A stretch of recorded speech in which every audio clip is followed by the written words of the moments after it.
K R ನಗರದ ತೋಟದ ಮನೆಯಲ್ಲಿ ಸಂತ್ರಸ್ತೆಯನ್ನ ಇರಿಸಲಾಗಿತ್ತು.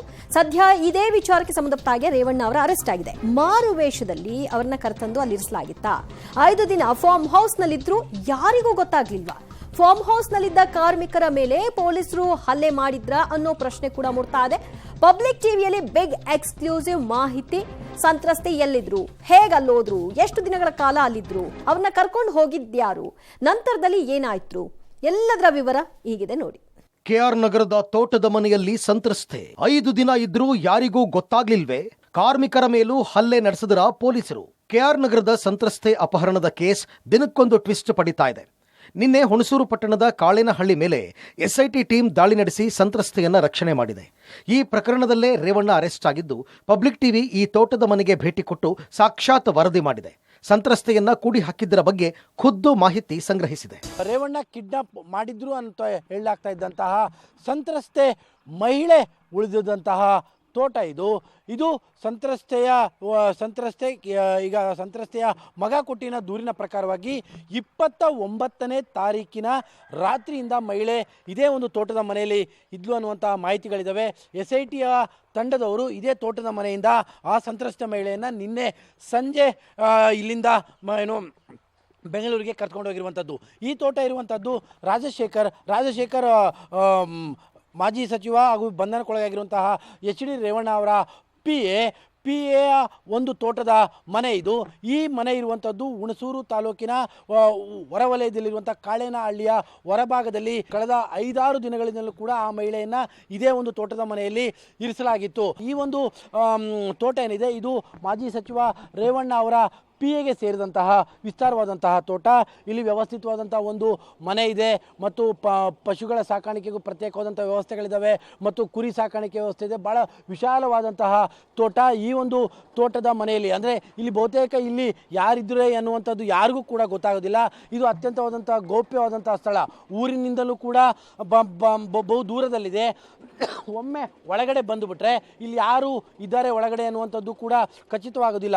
ಈ ಎಲ್ಲ ದೃಷ್ಟಿಯಿಂದಾಗಿ ಒಂದು ಗೌಪ್ಯತೆಯನ್ನು ಕಾಪಾಡಿಕೊಳ್ಬೇಕು ಅನ್ನುವಂಥ ದೃಷ್ಟಿಯಿಂದಾಗಿ ಬಹುತೇಕ ಆ ಮಹಿಳೆಯನ್ನ ತಂದು ಇಲ್ಲಿ ಇಡ್ಲಾಗಿತ್ತು ಅನ್ನುವಂತಹ ಮಾಹಿತಿಗಳು ಸಿಗ್ತಾ ಇದ್ದಾವೆ. ಕೂಲಿ ಕಾರ್ಮಿಕೆ ಅಂತಲೇ ಹೇಳಿದ್ರು, ಅನುಮಾನ ಬಾರದಂತೆ ಎಚ್ಚರ ವಹಿಸಿದ್ರು. ಸಂತ್ರಸ್ತೆಯನ್ನ ತೋಟದಲ್ಲಿ ಕೂಲಿಗಾಗಿ ಬಂದ ಮಹಿಳೆ ಅಂತ ತೋಟದಲ್ಲಿನ ಕಾರ್ಮಿಕರಿಗೆ ಹೇಳಲಾಗಿತ್ತು. ಸಂತ್ರಸ್ತೆ ಕೂಡ ಮನೆಯಲ್ಲಿ ಸಾಲ ಇದೆ, ಹೀಗಾಗಿ ಕೂಲಿಗೆ ಬಂದಿದ್ದೇನೆ ಅಂತ ಕಾರ್ಮಿಕರಿಗೆ ಹೇಳಿದ್ರು. 5 ದಿನದಿಂದ ಅಲ್ಲೇ ಇದ್ರೂ ಯಾರಿಗೂ ಗೊತ್ತಾಗ್ಲಿಲ್ಲ. ಪ್ರಕರಣದ 2ನೇ ಆರೋಪಿ ಸತೀಶ್ ಬಾಬು ಕೊಟ್ಟ ಮಾಹಿತಿಯನ್ನು ಆಧರಿಸಿ SIT ದಾಳಿ ನಡೆಸುವ ಸುದ್ದಿ ತಿಳಿತಾ ಇದ್ದಂತೆ ರಾಜಗೋಪಾಲ್ ತೋಟದಿಂದ ಸಂತ್ರಸ್ತೆ ಶಿಫ್ಟ್ಗೆ ಯತ್ನ ಕೂಡ ನಡೆಸಲಾಗಿತ್ತು. ಅಷ್ಟರಲ್ಲಿ SIT ಟೀಮ್ ದಾಳಿ ನಡೆಸಿ ವಶಕ್ಕೆ ಪಡೆದಿದೆ. ಸರ್ 2-3 ದಿನದಿಂದ ನೋಡಿದ ಅಷ್ಟೇನೆ. ಅವರು ಅಲ್ಲಿಗೆ ಆ ಕಡೆ ಬಂದಾಗ ನಾನೇ ಮಾತಾಡ್ಸ್ತೇವೆ ಅಕ್ಕನಿಗೆ, ಅಕ್ಕ ಎಲ್ಲಿಯವರು ಅಂತ ಕೇಳ್ಬೇಕಾದ್ರೆ ನಾವು HD ಕೋಟೆಯವರು ಅಂದ್ರು. ಒಂದು 2-3 ದಿನ ಅಷ್ಟೇ ಸರ್ ನಾನು ನೋಡಿದ ಅಷ್ಟೇ. ನಾನು ಜಾಸ್ತಿ ಏನು ಮಾತಾಡಿಲ್ಲ ಅಕ್ಕನೊಟ್ಟಿಗೆ. ನಾನು ಒಂದು 9-10 ಗಂಟೆಗೆ ಬಂದಾಗ 10 ಗಂಟೆ ಮೇಲೆ ಏನಾಗಿತ್ತು, ಏರಿ ಮೇಲೆ ನಿಂತಿದ್ರು ಪೊಲೀಸ್ ಅವರು ಮತ್ತೆ ಈ ರಾಜಗೋಪಾಲ್ ಅವರು ಏರಿ ಮೇಲೆ ನಿಂತಿದ್ರು. ಗೊತ್ತಾಯ್ತಾ ಈ ಒಮ್ಮನಿಗೆ ಹುಡುಕ್ತಾವ್ರ ಅಂತೆಲ್ಲ ಹೇಳಿದ್ರು. ಗೊತ್ತಾಯ್ತಲ್ಲ, ಈ ಬಳ್ಳಹಳ್ಳಿ ಜನ ಬಾಯಿಂದ ಬಾಯಿಗೆ ಯಾರೋ ಲೇಡಿ ಅಂತಾಗ ನಾನು ಒಮ್ಮನೆ ಇರ್ಬೋದು ನಾನು ತಿಳ್ಕೊಂಡೆ. ಪೊಲೀಸರ ವಿರುದ್ಧ ಚಿತ್ರಹಿಂಸೆ ಆರೋಪ, ಕಾರ್ಮಿಕರ ಮೇಲೆ ಹಲ್ಲೆ ಆರೋಪ. ಇನ್ನು ವಿಚಾರಣೆ ವೇಳೆ ತೋಟದ ಮನೆಯಲ್ಲಿ ಪೊಲೀಸರು ಕಾರ್ಮಿಕರಿಗೆ ಚಿತ್ರಹಿಂಸೆ ಕೊಟ್ಟ ಆರೋಪ ಎದುರಾಗಿದೆ. ನೀವು ಆ ಮಹಿಳೆಯನ್ನ ಎಲ್ಲಿ ಬಚ್ಚಿಟ್ಟಿದ್ದೀರಿ, ಓಡಿ ಹೋಗೋದಕ್ಕೂ ನೀವೇ ಹೇಳಿಕೊಟ್ರಾ ಅಂತ ನಮ್ಮನ್ನ SIT ಪೊಲೀಸರು ತುಂಬಾ ಹೊಡೆದ್ರು ಅಂತ ಕಾರ್ಮಿಕರು ಆರೋಪ ಮಾಡಿದ್ದಾರೆ. ನಾವು ಹಾಲು ಕರೆಯಕ್ಕೆ ಮಾಮೂಲಿ 4-4 ಎದ್ದು ಬಂದ್ಬಿಡ್ತೀವಲ್ಲ ಸರ್, ಅಷ್ಟು ಮಾತ್ರ ಗೊತ್ತು ನಮ್ಗೆ. ಪೊಲೀಸರು ಹೊಡೆದ್ರು ಅಷ್ಟೇ, ಗೊತ್ತಿಲ್ಲ ಸರ್. ಅದೇ ನೀವೇ ಹಿಂಗ ಇದು ಮಾಡಿಸಿರೋದು ಅಂತ ಅಷ್ಟೇ. ನಿಮ್ಗೆ ಹೊಡೆದ್ರಾ? ನಮ್ಗೆ ಹೊಡೆದ್ರು. ಎಷ್ಟು ಜನ ಪೊಲೀಸರು ಸರ್? ಒಂದು 45 ಗಂಟೆ ಇದ್ರು. ಓಡೋಗೋದು ಗೊತ್ತಿದ್ರ, ನಾವೇ ಇಟ್ಕೊಡ್ಬಿಡೋ. ನಮ್ಗೆ ಅಷ್ಟು ಗೊತ್ತಿಲ್ಲ ಸರ್. ನಿಮ್ಗೆ ಅಷ್ಟು ಗೊತ್ತಿಲ್ಲ. ಯಾಕೆ ನಿಮ್ಗೆ ಹೊಡಿತಾ ಇದ್ರು ಅಂತ?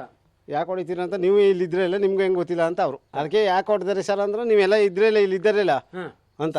ನೀವು ನಿಮ್ಮ ಸೌಕರ್ಯ ಮಾಡೋದು ಮಟ್ಟಿ ಹಿಂಗೆ ವಾಡ್ದು ಸಿಕ್ಕಾಪಟ್ಟ ಪೊಲೀಸ್ನವ್ರು ಇವನಿಗೆ ಇಲ್ವಾ ದೇವ ಸುಳ್ಳು ಹೇಳ್ಬೇಕಾ ಸನ್ನಿವೇಶಗಳು ಬಂದಿದೆ. ನಾ ಕಾಣದೇರೋ ನಾನು ಕಂಡೀನಿ ಅಂತ ಹೇಳೋಣ ಹೇಳ್ತಾಳೆ ನಡ್ದೆ ಇವಯ್ಯ. ಸಿಕ್ಕಾಪಟ್ಟ ಹೊಡೆದೇನ ಅವ್ನಿಗೆ ಸಾಕಾಗಷ್ಟು ಏಟ್ ಹೊಡೆದಾಕ್ಬಿಟ್ರು. ಅವ್ನಿಗೆ ಸುತ್ತ ರೌಂಡ್ ಹಾಕೊಂಡು ಇವ್ನಿಗೆ ಏಟ್ ಹೊಡಿತಾ ಇರೋದು. ಹೊಡೆದೇನೋ ಈಗ ಸದ್ಯಕ್ಕೆ ಅವ್ನು ಕೆಲಸ ಮಾಡೋಕ್ಕಾಯ್ತಾ ಇಲ್ಲ. ದೊಣ್ಣ ತಕ ಹೊಡೆದಿರೋದು, ಹೊಲದಲ್ಲಿ ದೊಣ್ಣ ನಾವು ಕಪಾತ್ ಮಾಡಿಸಿದ್ವಲ್ಲ, ಆ ದೊಣ್ಣ ತಕ ಹೊಡೆದಿರೋದು ಅವ್ನಿಗೆ. ಒಟ್ಟಾರೆ ಸಂತ್ರಸ್ತೆ ಮಹಿಳೆ ಸುರಕ್ಷಿತವಾಗಿದ್ದು, ಆಕೆ ಈಗ ಕೊಡುವ ಹೇಳಿಕೆಯ ಮೇಲೆ HD ರೇವಣ್ಣ ಭವಿಷ್ಯ ನಿರ್ಧಾರವಾಗಲಿದೆ. KP Nagaraj, public TV, Mysuru.